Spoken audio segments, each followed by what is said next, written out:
Life ക്യാപ്ചറിൻ്റെ പുതിയൊരു വീഡിയോയിലോട്ട് സ്വാഗതം.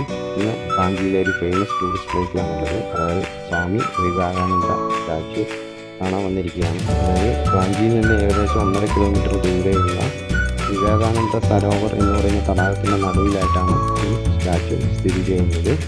പിന്നെ ഇവിടെ വന്നപ്പോൾ തന്നെ കാണാൻ ഭയങ്കര വൃത്തിയുള്ളൊരു സ്ഥലമാണ്. അതായത് തടാകവും അതിലെ കടപ്പുകളൊക്കെ കാണാൻ ഭയങ്കര വൃത്തിയായിട്ട് എനിക്ക് തോന്നുന്നു.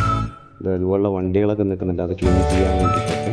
പിന്നെയെന്ന് പറഞ്ഞാൽ ഓപ്പൺ ആവുന്നുണ്ട് ടൂറിസ്റ്റ് പ്ലേസ്, അതുകൊണ്ട് ആളുകളൊക്കെ വരുന്നു പറയുന്നുണ്ട്. ഞങ്ങളാണ് ആദ്യം എത്തിയത്, അതുകൊണ്ട് ആരുടെ ശല്യമൊന്നും ഇല്ലാതെ നല്ല രീതിയിൽ വീഡിയോ എടുക്കാൻ പറ്റിയിട്ടുണ്ട്.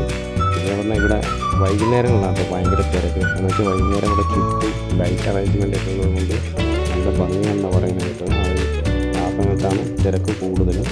അതെന്ന് പറഞ്ഞാൽ മൊത്തം ടൈലൊക്കെ ഒട്ടിച്ചിട്ട് നല്ല കൈവരികളൊക്കെ വെച്ച് നല്ല ഭംഗിയാണ്. ഇവിടെ വന്നു കഴിഞ്ഞാൽ അത് നമുക്ക് ഫീൽ ചെയ്യാൻ പറ്റും. ഇതാ കാണുന്നതാണ് പ്രതിമ. അതായത് ഏകദേശം 33 ഫീറ്റ് ഉയരത്തിൽ ബ്രോൺസിലാണ് ഇത് നിർമ്മിച്ചിരിക്കുന്നത്. അപ്പോൾ വീഡിയോ എന്തായാലും കണ്ടു നോക്കുക. ഇഷ്ടമായ ലൈക്ക് ചെയ്യുക, സബ്സ്ക്രൈബ് ചെയ്യുക.